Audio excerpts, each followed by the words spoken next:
entend souvent dire que le sport c'est bon pour le moral et même que ça serait un antidépresseur naturel. Mais est-ce que c'est vrai? Est-ce que le sport améliore vraiment la santé mentale? On va voir ensemble ce que dit la science à ce sujet. Je suis Estelle, interne en psychiatrie et on va décortiquer aujourd'hui une grosse méta-analyse publiée dans le BMJ. Pour redonner un peu de contexte, la dépression est un trouble multifactoriel et très fréquent. Selon l'OMS, elle toucherait près de 300 millions de personnes dans le monde et serait une des premières causes d'incapacité. J'ai fait une vidéo complète au sujet de la dépression si vous voulez en savoir plus sur ce diagnostic, sur les symptômes, sur les traitements. Je vous invite à aller la regarder si vous voulez plus de détails à ce sujet. En gros, les traitements classiques de la dépression comprennent les antidépresseurs et la psychothérapie, surtout pour les formes modérées à sévères. Mais pour des formes dites légères, on recommande surtout des mesures d'hygiène de vie, dont l'activité physique. Mais d'où ça vient cette idée que le sport ça aide à aller mieux? Est-ce que c'est juste du bon sens ou est-ce que c'est prouvé? La question centrale que je me suis posée aujourd'hui pour en discuter avec vous, c'est est-ce que le sport est vraiment efficace pour améliorer la santé mentale et en particulier réduire les symptômes dépressifs? J'ai donc trouvé un article à ce sujet qui a été publié récemment en 2024 dans le journal BMJ. Il s'agit d'une méta-analyse dont l'objectif est de s'intéresser à l'effet de certains types de sports sur les symptômes dépressifs. En tout, les chercheurs ont inclus près de 218 études randomisées, ce qui correspond quasiment à 14 000 participants. C'est énorme. Avant tout, petit point méthodo, en essayant de ne pas perdre tout le monde, juste pour s'assurer que cette étude n'est pas bidon et qu'on peut faire un minimum confiance aux résultats. Sinon, n'importe qui pourrait publier n'importe quelle étude sur n'importe quel sujet. Et même des professionnels peuvent faire des erreurs de rigueur dans la construction d'une étude. Donc, soyez très prudents dans l'interprétation de certains résultats quand vous voyez passer des études révolutionnaires. Première chose, c'est une méta-analyse. Donc, c'est une étude qui va rassembler plusieurs essais randomisés pour faire une synthèse statistique. Les essais randomisés, c'est des études qui vont comparer deux types d'interventions. Donc, dans notre cas, un groupe qui va être réparti en participants qui vont faire de l'exercice et de l'autre côté, un groupe contrôle qui va être soit de la psychothérapie, soit des traitements, différents types d'interventions selon les études qui ont été inclus. Et ce qui renforce la méthodologie de ce type d'études, c'est que la répartition se fait normalement au hasard dans les deux groupes. Donc sur le papier, c'est très solide parce qu'il y a beaucoup d'études, un gros échantillon et des méthodes statistiques qui sont assez poussées. Globalement, les participants, c'était tous des adultes qui avaient des symptômes dépressifs ou carrément un diagnostic de dépression. En fonction des études qui ont été incluses au total, il y en a qui viennent de la population générale, d'autres qui ont été inclus dans des hôpitaux, peu importe. Et ce qui était comparé par les auteurs, c'était différents types d'activités comme la marche, le jogging, le yoga, le tai chi. Et ils ont mis ces activités en parallèle avec d'autres types d'interventions comme de la psychothérapie, des traitements antidépresseurs ou même une combinaison de ces deux interventions. Les symptômes dépressifs étaient mesurés par des échelles standardisées comme l'échelle de Beck ou l'échelle d'Hamilton. C'était pas un simple « alors, comment ça va ?» Et ça, c'est très important d'un point de vue méthodologique, évidemment, que ce soit des échelles validées qui soient utilisées. C'est tout pour ce point méthodo. Ça part plutôt bien. On a tout ce qui est réuni pour avoir plutôt une bonne étude. Mais attention, on va s'assurer qu'on ne passe pas à côté d'autres éléments par la suite. Et donc, ça marche ou pas? Globalement, oui. Ce que les résultats montrent, c'est que l'exercice physique a un effet significatif sur les symptômes dépressifs. Les activités les plus efficaces sont dans l'ordre la marche et le jogging, le yoga, la musculation et le tai chi ou qigong. Les auteurs ont souligné qu'il y a aussi un effet dose dans le sens où plus l'activité est faite avec intensité, plus elle aurait un effet bénéfique. Donc plus c'est soutenu, plus c'est efficace, dans la limite du raisonnable, bien sûr. Vous vous doutez bien qu'ils n'ont pas testé jusqu'à des situations extrêmes où il y a un risque de blessure, de burn-out, tout ça.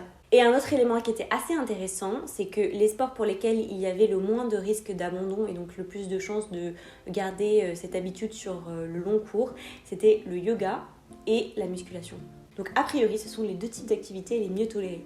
Moi, ce qui me questionne un petit peu, c'est que c'est vrai que ces derniers temps, on a vu beaucoup de gens se mettre à la course à pied. Et du coup, voilà, est-ce que c'est juste un effet de mode ?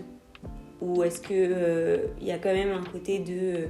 maintenant, c'est devenu quelque chose auquel on peut tolérer et on peut s'inscrire dans le temps avec cette activité. Je sais pas, mais là, c'est vraiment une grosse aparté.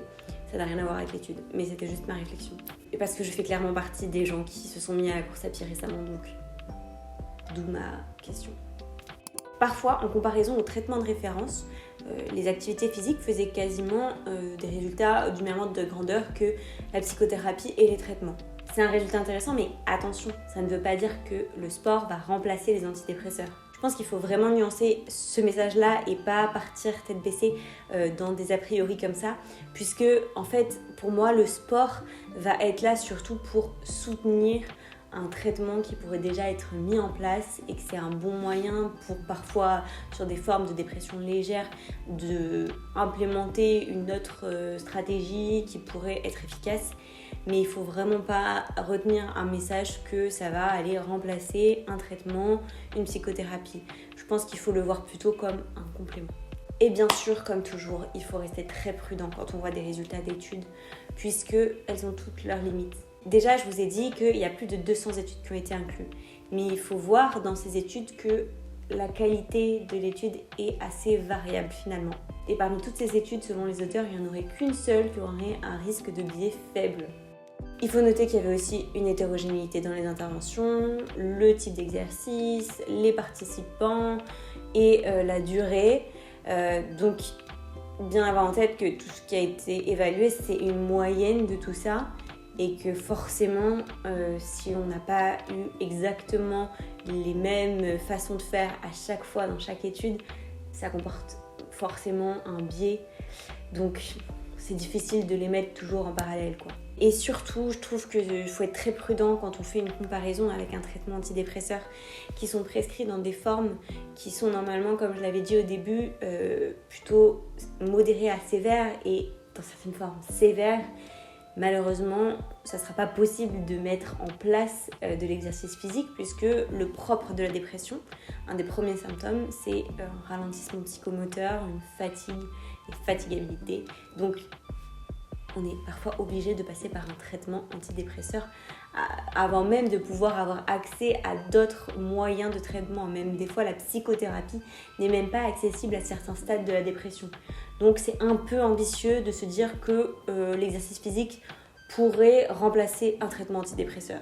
Donc oui pour le message que l'exercice physique a un vrai potentiel thérapeutique, mais non au fait que ça puisse remplacer des médicaments et qu'on puisse se dire va courir et arrête les antidépresseurs. Non.